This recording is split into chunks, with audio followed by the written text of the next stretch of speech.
السلام عليكم واهلا وسهلا بكم مشاهدينا الكرام. اليوم غادي نقدم لكم الدجاج بواحد الطريقه ديالي اللي هي رائعه، تجي زوينه بزاف في الفران.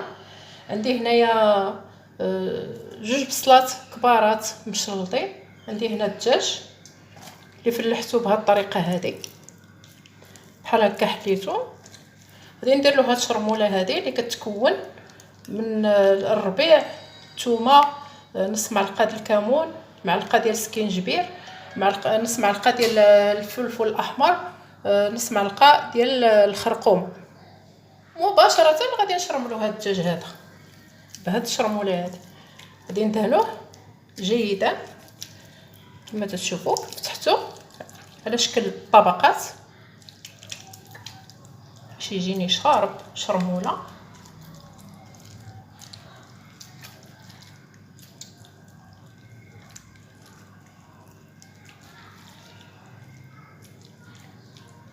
كيجي رائع بهذه الطريقه هذه.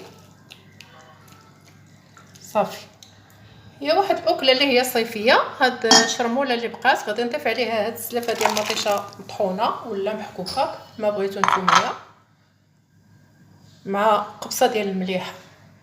غادي نضيف على هاد المطيشه وشرموله اللي كانت باقا، غادي نضيف كاس ديال زيت، نص كاس ديال زيت الزيتون، تقريبا كاس لارو عفوا.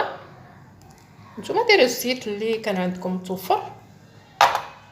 غادي نخلط هاد المطيشه وشرموله والملحه طبعا، غادي نضيفها من الفوق. هي اكله سريعه تجي رائعه جدا.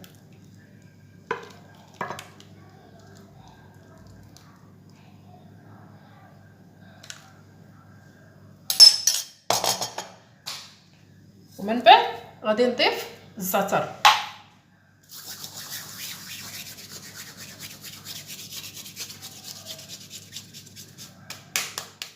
ومن بعد غادي نغطيها بورقه، ندير لها سلوفان ان شاء الله، وغادي ندخلها للفران. من بعد غادي نتلاقى معكم ان شاء الله. غادي ندخلها ان شاء الله للفران، ومن بعد ان شاء الله غادي نتلاقاو معكم.